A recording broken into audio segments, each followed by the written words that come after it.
손을 애굽에 뻗쳐 여러 큰 심판을 내리고 내 군대 내 백성 이스라엘 자손을 그 땅에서 인도하여 낼지라. 내가 내 손을 애굽 위에 펴서 이스라엘 자손을 그 땅에서 인도하여 낼 때에야 애굽 사람이 나를 여호와인 줄 알리라 하시매 모세와 아론이 여호와께서 자기에게 명령하신 그대로 행하였더라. 그들이 바로에게 말할 때에 모세는 80세였고 아론은 83세였더라. 아멘. 잠깐 기도하고 말씀 전하도록 하겠습니다. 주님 감사합니다. 말씀을 전하게 해주셔서 감사합니다. 부족함을 가리워 주시고 하나님의 말씀이 온전히 서는 시간이 되게 하여 주시옵소서. 예수님의 이름으로 기도합니다. 아멘. 우리가 살면서 참 작더라도 행복하고 즐거운 일이 연달아 있으면 좋겠지요. 그런데 늘 크고 작은 어려움이 찾아오면서 그 안에서 우리는 마음이 참 심란해지거나 두려워지는 것을 경험하게 됩니다. 그런 감정은 믿는 사람이라고 해서 피할 수 있는 건 아닌 것 같아요. 두려움과 심란함은 인간의 본연의 그런 감정, 죄성으로 인한 본연의 감정이기 때문입니다. 물론 이렇게 두려움과 심란함이 찾아왔을 때 찬양과 말씀과 기도를 생각하고 또 하나님이 나를 바라보고 계셔, 이게 딱 떠오르면 참 좋겠죠. 그러면서 그분의 주권을 인정하게 되고 그 인정이 우리의 두려움과 심란함을 아주 단번에 물리치게 할 때도 있습니다. 그러나 이 과정이 말로는 쉽지만 막상 맞닥뜨리게 되면 또 그냥 넘어가고 자빠지는 우리를 발견하게 됩니다. 그러면서 내가 그렇지 뭐 한 자괴감에 빠지기도 하죠. 그러나 오늘 말씀을 통해서 여기 계시는 성도님들은 모든 상황과 사람의 관계 또한 내 감정에 대한 하나님의 주권을 온전히 고백하심으로 두려움과 심란함에서 벗어나게 되시기를 축복합니다. 자유의 단어의 진정한 의미를 맛보시는 여러분이 되시기를 바랍니다. 또한 그러한 경험이 계속적으로 이어져서 여러분들의 마음을 짓이기는 모든 것으로부터 이기는 습관을 갖게 되시기를 예수 그리스도의 이름으로 축원합니다. 한 남자아이가 태어났습니다. 그때 이스라엘은 이집트의 통치를 받던 때였어요. 하필이면 그 아이는 그 이스라엘의 인원이 막 기하급수적으로 늘어나고 있을 때, 그리고 또 하필이면 그것에 대해서 두려운 마음을 가진 그 바로의 마음이 생겼을 때 태어났고, 그 왕은 남자아이들을 다 죽이라고 했습니다. 그 남자아이의 부모는 자식을 숨길 수 있을 때까지 숨겼어요. 하지만 점점 아이가 커가면서 그 소리를 없애는 데는 참 역부족이었을 것입니다. 어쩔 수 없이 선택한 방법이 아이를 바구니 속에서 넣어서 물에 띄어보내는 일이었죠. 그런데 하필이면 그때 그 바구니가 물속을 막 휘저어가다가 다른 곳이 아닌 이집트 공주에게 도착하게 되었습니다. 그런데 그것을 하필이면 그것을 따라가던 그 아이의 누이가 보게 된 것입니다. 그 아이의 누이는 어떤 용기가 냈는지 하필이면 우리 엄마가 있는데 그 엄마라고 안 했죠. 그 유모에게 젖을 먹이게 하면 어떨까요? 이런 제안을 합니다. 그런데 그것을 또 하필이면 공주님께서 들으시고 그래, 그럼 그 유모를 데리고 와라 하시게 되면서 그 남자아이의 엄마가 극적으로 아이를 키우게 되는 것입니다. 그 사람이 누구일까요? 누군지 아시는지? 네, 맞아요. 모세입니다. 모세의 일생을 살펴보면 하필이면 일어난 일들이 너무 많았습니다. 그 하필이면이라는 단어를 좀 더 깊이 생각해 보면 인생의 굴곡이 참 많았다라는 말로 정리가 되는 것 같습니다. 하지만 지금까지 이야기가 끝이 아닙니다. 그 이후에 더 많은 일들이 그에게 있었지요. 저는 모세 이야기를 어렸을 때부터 많이 듣기도 하고 영화로 보기도 했습니다. 아마 여러분들도 보셨을 거예요. 막 불타는 가시떨기 위에서 막 불이 타는데 막 전혀 불이 타지 않는 그런 거를 만화로도 보면서 참 신기했습니다. 그런데 며칠 전에 제가 새벽에 이 출애굽기를 라디오 성경 읽기로 틀어놓고 막 설거지를 하고 있는데 이 1장부터 계속 듣다가 오늘 본문 말씀 이 7장이 굉장히 낯설고 새롭게 들리는 것을 경험하였습니다. 일단 이 7장의 상황을 조금 더 살펴보면요, 이 히브리 사람이지만 이집트 왕자로 자란 이 모세가 어쩌저쩌지 하다가 미디안 광야로 막 피하게 되잖아요. 그래서 40년을 살게 되는데 40년 후에 하나님께서 모세를 가시떨기 아래서 부르시면서 400년 동안 고통받고 있는 내 이스라엘 백성을 내가 지금 이집트에서 구원할 테니 너가 리더가 돼서 가라고 말씀하시는 거예요. 그런데 모세는 이렇게 얘기해요. 저 못합니다. 저 말도 못하고요. 그런데 뒤로 빼는 이 모세를 하나님이 여러 가지 이적을 막 보여주세요. 야, 너 할 수 있어. 내가 이런 권능의 하나님이야. 이렇게 말씀을 하시면서 내가 사람도 붙여줄게. 아론 있지? 걔 말 잘하잖아. 그러면서 막 설득을 하세요. 그래서 설득을 하셔가지고 그 모세가 설득을 당했어요. 그래서 하나님만 믿어요 그럼 하고 가가지고 이집트에 딱 바로 앞에 서게 된 거예요. 하나님이 내 백성을 보내라고 하십니다.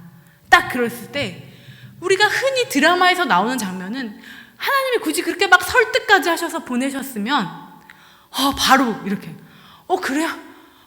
갑자기 막 두려운 마음이 생기면서 막 사시나무처럼 막 떨면서 그래 빨리 가 이러고 딱 끝나는 게 영화의 묘미죠. 그런데 갑자기 바로가 그렇게 하지 않고 막 더 분을 내는 거예요. 그래 너 두고 봐. 내가 너희 이스라엘 백성 너 더 힘들게 할 테니까 한번 봐봐. 한번 버틸 때까지 버텨보든지 막 이렇게 하는 식으로 나오는 거예요. 그러니까 모세의 입장에서는 하나님이 도와주신다고 해서 가는데 이건 뭐야? 이런 상황이 되었습니다. 모세는 하나님한테 그럼 왜 날 보내신 거예요? 지금 이 상황은 내가 생각한 그 상황이 아니거든요? 이런 질문을 하고 있는 거예요. 그게 바로 5장의 22절, 23절 말씀이에요. 우리 한번 읽어볼까요? 5장 22절, 23절입니다. 출애굽기 5장 22절, 23절을 한번 같이 읽어보도록 하겠습니다. 모세가 여호와께 돌아와서 아뢰되 주여 어찌하여 이 백성이 학대를 당하게 하셨나이까? 어찌하여 나를 보내셨나이까? 내가 바로에게 들어가서 주의 이름을 말한 후로부터 그가 이 백성을 더 학대하며 주께서도 주의 백성을 구원하지 아니하시나이다. 하나님 왜 그러신 거예요? 나 보내신다면서요. 나 그렇게 여러 가지로 나 설득하셔서 나 보내셨으면 딱 깨끗하게 하셔야죠. 이런 얘기를 하는 거예요. 그런데 그럴 때 하나님께서 모세를 부르셔서 앞으로의 계획에 대해서 이야기를 하시는데 그러시면서 다시 한번 모세를 설득하시는데 저희가 그 말씀을 듣는데 그 하나님의 설득의 방법이 좀 상식적이지 않다는 그런 생각이 들었습니다. 하시는 말씀이 너는 바로한테 가서 내 백성 보내라고 해. 근데 내가 바로의 마음을 완악하게 할 거거든. 그린 다음에 내가 재앙을 또 막 10가지 보낼 거거든. 그 다음에 너희가 또 나오게 될 거거든. 이렇게 설명하세요. 근데 제 마음속에 걸렸던 것이 바로의 마음을 완악하게 하신다고? 하나님께서 사람의 감정을 완악하게 만드신다고? 이런 생각이 들었습니다. 굳이 왜 400년 동안 고통받는 이스라엘 백성을 탈출하시려는 그 계획에 하나님은 여러 가지 과정을 번거롭게 하시려는 건가? 이런 생각이 들었습니다. 그러면서 제가 든 마음이 하나님이 굳이 이렇게 하시려는 목적이 무엇이었을까? 왜 이렇게 복잡한 과정을 거치셔야만 했을까? 왜 이렇게 많은 사람들의 감정을 만드신 것일까? 이런 생각이 들었습니다. 여기서 하나님의 목적이 이스라엘 백성을 탈출시키시는 데 있었습니까? 그렇다면 그것은 언제라도 가능한 일이었습니다. 400년 전에도 가능한 일이었고요. 그 400년 사이에 언제라도 가능한 일이었어요. 그냥 하나님 마음 먹기에만 달린 거였으면 됐었어요. 내가 이제 백성 다 데리고 나오리라 하시고 그냥 하나님의 손을 옮기실 수도 있는 문제였어요. 그런데 굳이 400년이 흐른 이 시간에 하필이면 말이 어눌하다고 하는 모세를 등장시키셔서 굳이 딱 시원하게 꺼내시면 되지 바로의 마음을 완악하게 하시고 하나님이 이루시고자 하는 그 목적이 무엇이었다는 말씀입니까? 그런데 그 답을 내리기 전에 우리는 이렇게 하나님이 본인의 계획을 이루시기 위해 사람의 감정을 바꾸시는 일이 처음이 아님을 우리는 가까운 곳에서 살펴볼 수 있습니다. 출애굽기 4장 14절을 한번 읽어보겠습니다. 출애굽기 4장 14절입니다. 함께 봉독하겠습니다. 여호와께서 모세를 향하여 노하여 이르시되 레위 사람 내 형 아론이 있지 아니하냐? 그가 말 잘하는 것을 내가 아노라. 그가 너를 만나러 나오나니 그가 너를 볼 때에 그의 마음에 기쁨이 있을 것이다. 영어로 하면요, His heart will be glad라고 해요. 그러니까 지금 기쁜 게 아니고 만나면 기쁘게 될 거래요. 그러니까 하나님이 그렇게 바꾸실 거라는 거예요. 그러니까 어떤 사람의 마음은 하나님께서 완악하게도 하셨다가, 또 어떤 사람은 그냥 아무 일 없는데 모세만 봤는데 막 기쁨이 넘치는 거야. 만나기만 했는데. 이런 게 성경에 그냥 처음 있는 일은 아니죠. 하나님이 마리아를 예수님의 잉태하는 사람으로 부르실 때 말할 수 없는 평안이 함께하게 하셨어요. 그리고 그 엘리사벳을 만났을 때 그냥 만나기만 했는데 기쁨이 넘치게 하시는 거예요. 그렇게 하나님이 사람의 감정을 바꾸시는 일이 성경에서 아주 자주 있다는 것을 우리가 성경을 그런 눈으로 찾아보면 잘 볼 수가 있습니다. 그러니 이것이 성경에만 있는 것이 아니라 우리의 지금 삶 속에서도 그런 심란하고 어렵고 두려운 이 상황 속에서 우리의 감정을 막 이렇게 저렇게 막 바꿔가시는 거예요. 그럼 왜 하나님께서 우리의 마음을 이렇게 로봇처럼 바꿔가시는가? 우리가 이렇게 생각을 할 수도 있는데, 그 목적이 바로 출애굽기 10장 1절부터 2절 말씀에 나와 있다는 것입니다. 우리 출애굽기 10장 1절부터 2절까지 함께 봉독하도록 하겠습니다. 여호와께서 모세에게 이르시되 바로에게로 들어가라. 내가 그의 마음과 그의 신하들의 마음을 완강하게 함은 내가 나의 표징을 그들 중에 보이기 위함이며 내게 내가 애굽에서 행한 일들 곧 내가 그들 가운데서 행한 표징을 내 아들과 내 자손의 귀에 전하기 위함이라. 너희는 내가 여호와인 줄을 알리라. 아멘. 하나님께서 이렇게 복잡한 과정을 거치셨던 목적은 여기에 바로 단적으로 나 있는데, 너희는 내가 여호와인 줄 알리라.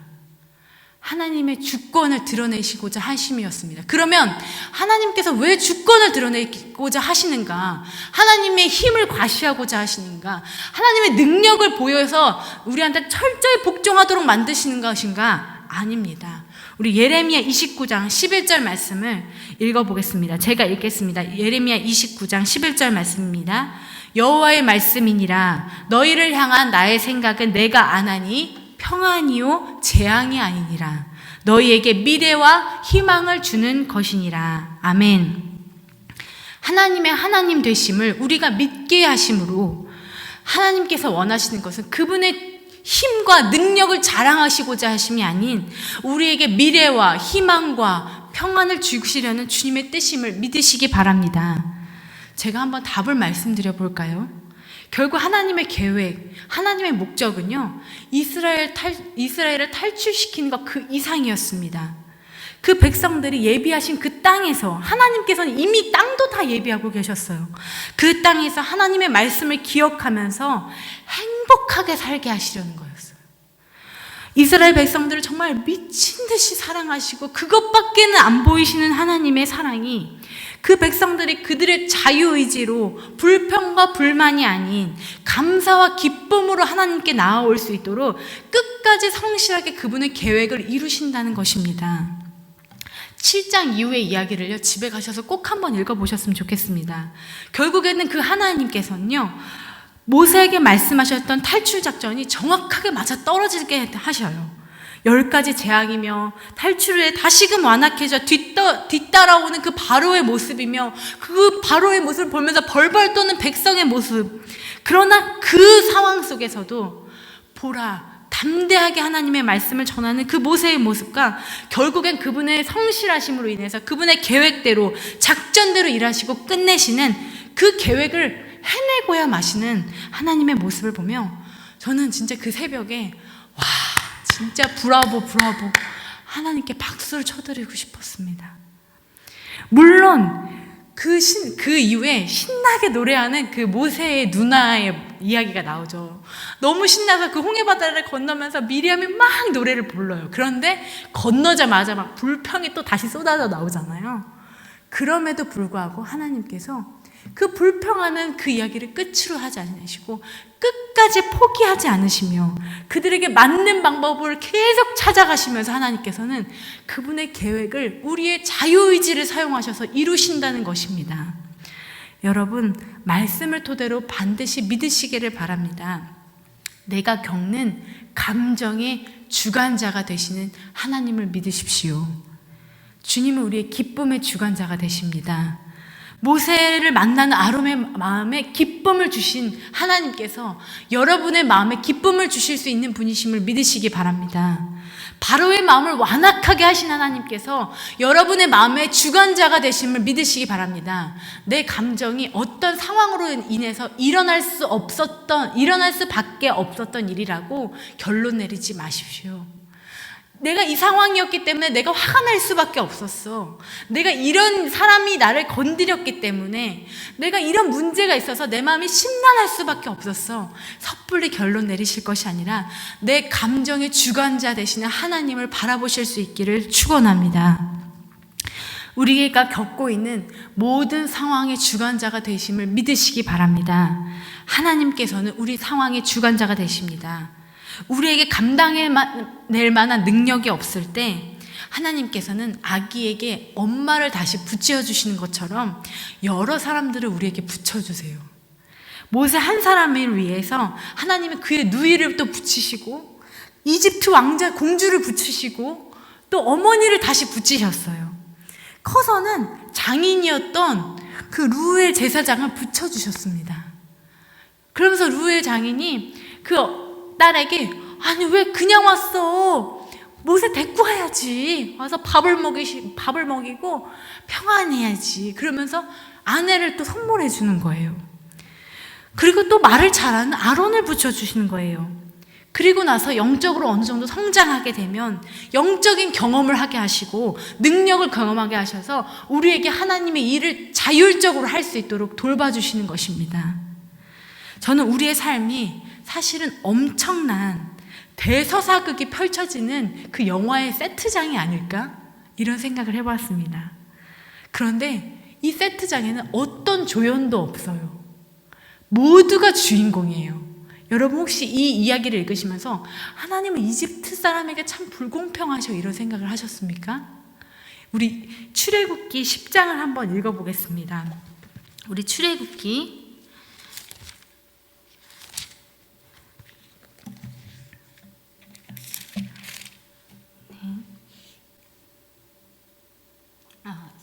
죄송합니다. 제가 이사야 19장 21절부터 25절 말씀, 이사야 19장 21절부터 25절 말씀 우리 함께 읽어보겠습니다. 이사야 19장 21절부터 25절 말씀입니다. 여호와께서 자기를 애굽에 알게 하시리니 그날에 애굽이 여호와를 알고 제물과 예물을 그에게 드리고 경배할 것이요 여호와께 서원하고 그대로 행하리라. 여호와께서 애굽을 치실지라도 치시고는 고치실 것이므로 그들이 여호와께로 돌아올 것이라. 여호와께서 그들의 간구함을 들으시고 그들을 고쳐주시리라. 그날에 애굽에서 아수르로 통하는 대로가 있어 아수르 사람은 애굽으로 가겠고 애굽 사람은 아수르로 갈 것이며 애굽 사람이 아수르와 함께 경배하리라. 그날에 이스라엘이 애굽 및 아수르와 더불어 셋이 세계 중에 복이 되리니 이는 만군의 여호와께서 복을 주시며 이르시되 내 백성 애굽이여 내 손으로 지은 아수르여 나의 기업 이스라엘이여 복이 있을지어다 하실 것임이라. 이집트라는 나라가요 2000개가 넘는 신을 섬기고 있대요. 근데 중동과 아프리카에서 기독교인이 가장 많은 나라가 되었습니다. 그 2000개가 넘는 신이 있는데 기독교인이 15%나 된다고 합니다. 하나님께서는 그 이집트를 사용해서 이스라엘 백성을 건지셨을지라도 이집트 사람조차도 버리지 않으시는 아무도 조연이 없는 영화를 하나님의 세트장에서 움직이고 계시는 것입니다. 하나님께서는 우리를 사랑하심으로 한 사람 한 사람의 자유의지를 존중하시고 그분의 거대한 세트장에서 일어나는 다양한 경우의 수를 다 고려하고 계세요. 그리고 우리가 하나님의 주권을 인정하며 진정 기쁘고 행복한 삶을 살 수 있도록 십자가의 길조차 짜증과 불평이 아닌 평안과 희망으로 걸어갈 수 있도록 하시는 분이심을 믿으시기 바랍니다. 그리고 그 모든 사람과 사람의 삶이 조화를 이루게 하시는 그분의 신묘막측하심을 발견하게 되시기를 바랍니다. 배우의 실제 감정하고는 상관없이 이루어지는 세상의 영화와는 달라요. 그분은 진정 우리가 기뻐하고 감사하는 마음으로 나아갈 수 있도록 우리의 자유의지를 통해 일하고 계십니다. 기생충 영화를 보셨어요? 영화와 관련된 그 세계적인 상이랑 상을 다 받았잖아요. 근데 이런 한국의 영화에서 굉장히 중요한 명대사가 있어요. 아들아, 너는 다 계획이 있구나. 이 영화에서요, 기생충처럼 부잣집에 몰래 들어가서 그 부잣집 가족의 전체의 삶까지도 집어삼키려고 하는 계획을 세워놓고 이 부자 가족의 반응을 다 계산해서 하나하나 행동하는 것을 본 그 아들을 본 아버지의 역할을 했던 그 송강호라는 사람이 아들아, 너는 정말 계획이 다 있구나 감탄하면서 얘기하는 거예요. 그런데 이 계획, 이 사람이 완전하겠습니까? 그런데 하나님의 계획이 온전하신 줄을 믿으시기 바랍니다. 잠언에 이런 말씀이 있습니다. 사람이 자기 일을 계획할지라도 오직 여호와의 뜻만이 완전히 서리라. 그것을 신뢰하시는 여러분들이 되시기를 바랍니다. 그렇다면 이럴 때에 우리가 어떻게 기도해야 합니까? 어떻게 해야 되는 것입니까? 바로 하나님의 하시고자 하시는 것이 우리를 통해 기쁘게 이루어지도록 기도하시기 바랍니다. 주님, 내가 주님의 주권을 인정합니다. 선포하십시오. 어떤 일이 있을 때 하나님의 시선을 두는 일에 마음을 기울이시기 바랍니다. 하나님이 원하시는 감정을 내가 갖기를 원합니다. 기도하십시오. 주님이 허락하신 이 상황에서 주님이 원하시는 반응을 하기 원합니다. 우리가 평안할 때 기도하시기 바랍니다. 특별히 내게 이 상황에서 주님의 주권이 인정되는 말을 하게 하시고 어떤 반응을 해야 될지 알려주십시오. 기도하시기 바랍니다. 하나님께서는 그것을 우리에게 가르쳐 주시고자 하셨어요. 출애굽기 4장 15절의 말씀에 이런 말씀이 있습니다. 출애굽기 4장 15절에서 나는 못해요라고 하나님께 말씀드린 그 모세에게 뭐라고 말씀하시냐면 너는 그에게 말하고 그의 입에 할 말을 주라. 내가 내 입과 그의 입에 함께 있어서 너희들이 행할 일을 가르치리라. 이게 영어로 보면 무슨 말이냐면 네가 무슨 말을 해야 될지 내가 가르쳐 줄 거고 네가 어떤 행동해야 될지 내가 가르쳐 줄 거야. 하나님께서는 우리에게 이렇게 하길 원하세요. 내가 어떤 말을 해야 될지 지금 이 상황에서 너무 곤란해서 하나님 나 도대체 어떻게 해야 해요? 두려움과 심란함에 쌓이길 원하지 않으시고 하나님께서 직접 너가 이 상황을 이렇게 끌어낼 수 있어. 내가 이 상황을 만들었을지라도 너는 이 상황을 이겨낼 수 있어. 내가 하는 대로만 하면, 내 주권을 인정하기만 하면 하나님께서는 그렇게 우리에게 가르쳐 주시고자 하심을 믿으시기 바랍니다. 그러나 열심히 주권을 인정하면서 살아보려는 우리에게 반드시 이런 질문을 던지는 날이 옵니다. 하나님 도대체 왜 이러시는 거예요? 하나님 도대체 왜 이런 일을 벌리시는 거예요? 그 5장 22절에서도 모세가 그랬잖아요. 하나님 어찌하여 이 백성이 학대를 당하게 하십니까? 어찌하여 나를 보내셨습니까? 어찌하여 하나님 왜 이 백성들을 구원하지 않으십니까? 어찌하여 이런 질문을 우리가 하게 될 때가 분명히 있습니다.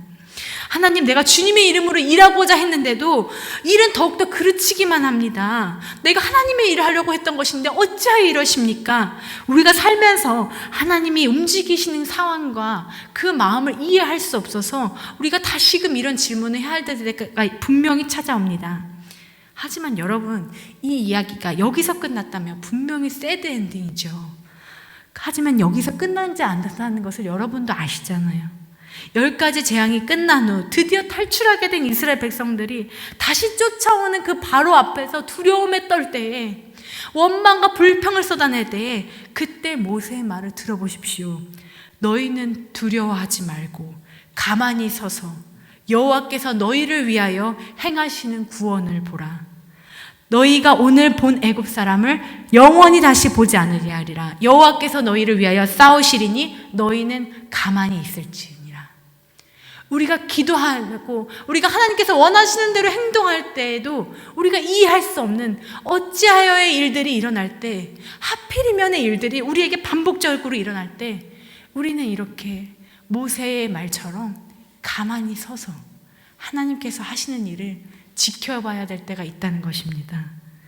그래서 우리는 하나님, 내가 이 시간에 내가 할 수 있는 모든 것들을 내려놓고 가만히 있을 수 있는 힘을 주시옵소서 기도해야 될 것입니다. 여러분, 여기 오기까지 무슨 일이 있으셨어요?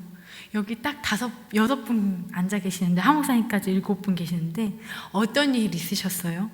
이 자리에 계신 분들 중에는 수요 예배를 드릴 생각이 없었는데 그냥 갑자기 오늘 가볼까? 해서 오신 분들도 있으실 것이고, 근데 이 자리에 없으신 분들 중에 어떤 분들은 몇 주 동안 나 수요 예배 꼭 갈 거야 했는데 수요일만 되면 무슨 일이 막 생기는 거예요. 막 몸 아프고 자녀가 아프고 무슨 일이 생기고 이래서 아직까지 못 나오신 분들도 있어요.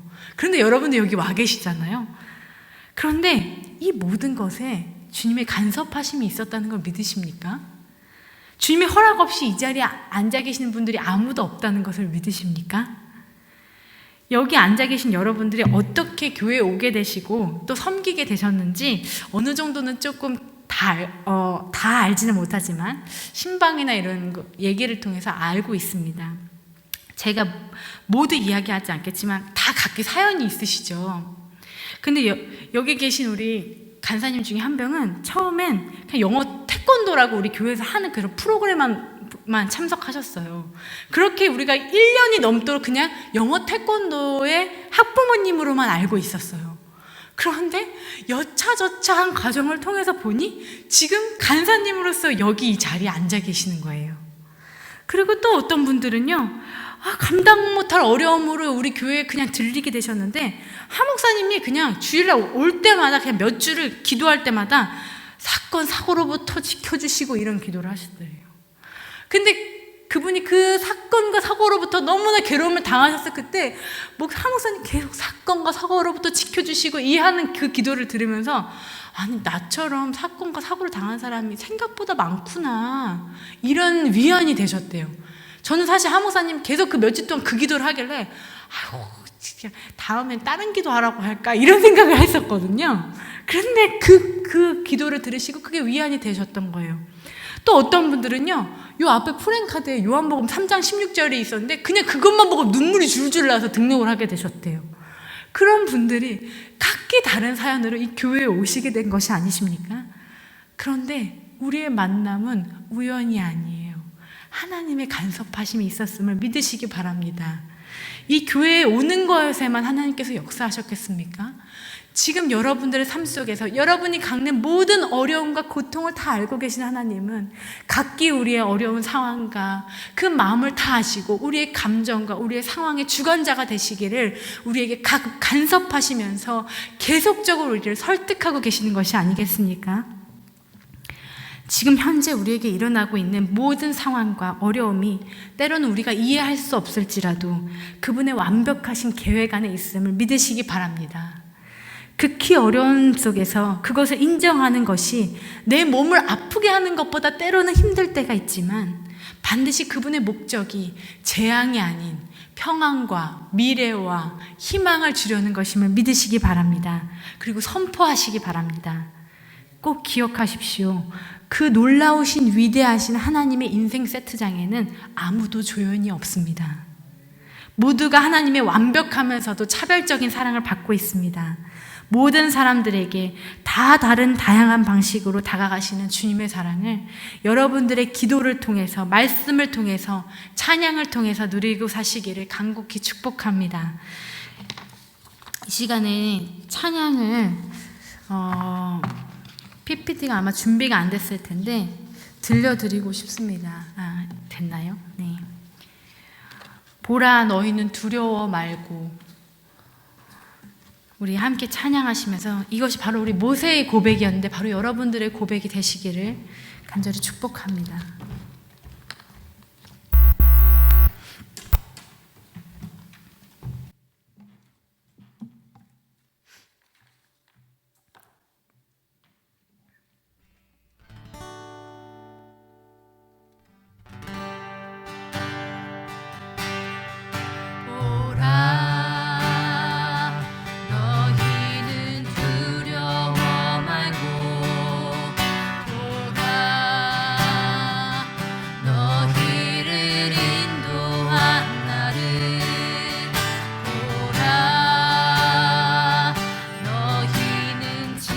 쉬지 말고 보라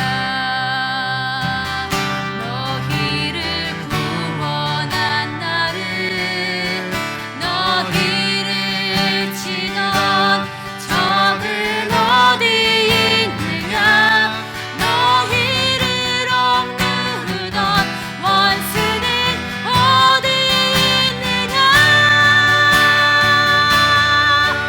보라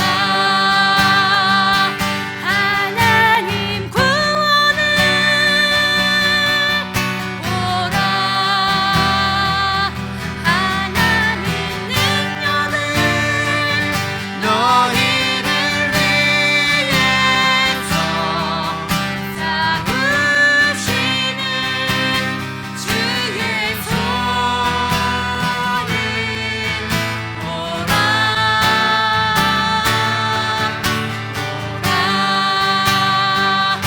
하나님 구원을 보라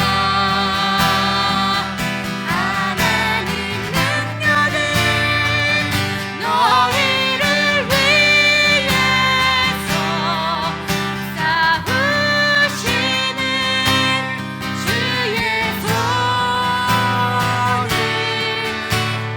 이 시간 우리가 함께 기도하겠습니다. 내가 주님 하나님의 주권을 인정하는 삶을 살기를 원합니다.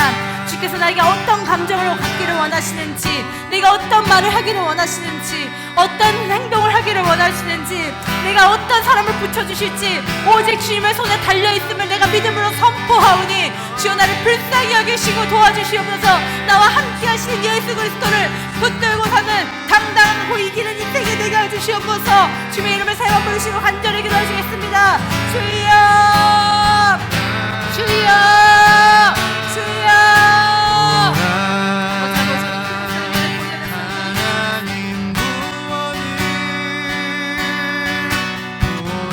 하나님 아버지 하나님께서 무엇을 원하십니까?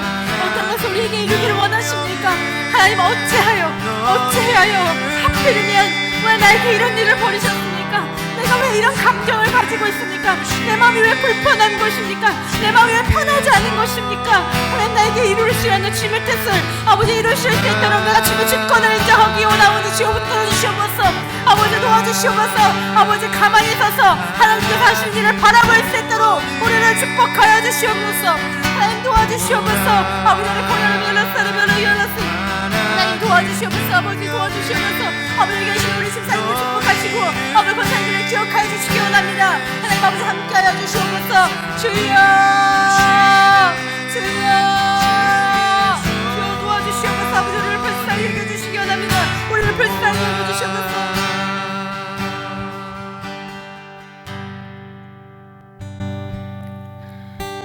주님, 때로는 우리가 가는 길이 막막하고 보이지 않고 심란하고 두려울지라도 그 길을 단번에 뚫으실 수 있는 하나님 예수 그리스도를 신뢰하며 나아가기를 원합니다. 여기 계신 우리 성도님들 한 분도 빠짐없이 다 축복하여 주시옵소서. 하나님 축복하실 때에 그 어떤 것보다 하나님의 주권이 인정되는 삶을 사실 수 있도록 주님 축복하여 주시옵소서. 주님께서 원하시는 감정을 갖고 하나님께서 원하시는 상황에서 하나님께서 원하시는 말과 행동을 하며 하나님께서 붙여주시는 사람들로 인해서 기뻐하고 감사하고 즐거움을 누리고 미래와 희망과 평안이 가득한 삶을 살 수 있도록 우리가 가는 십자가의 길도 감사와 즐거움으로 가벼움으로 갈 수 있도록 주님 축복하여 주시옵소서. 이제는 주 예수 그리스도의 은혜와 하나님의 사랑과 성령님의 감화감동 역사하심이 주님, 내가 주님이 주인 되시는 삶을 살기를 다시 한번 다짐합니다. 고백하는 여기 계신 귀한 우리 성도님들에게 또 그 가족들 한 사람 한 사람에게 언제나 함께 하시기를 간절히 바라옵고 축원하옵나이다. 아멘.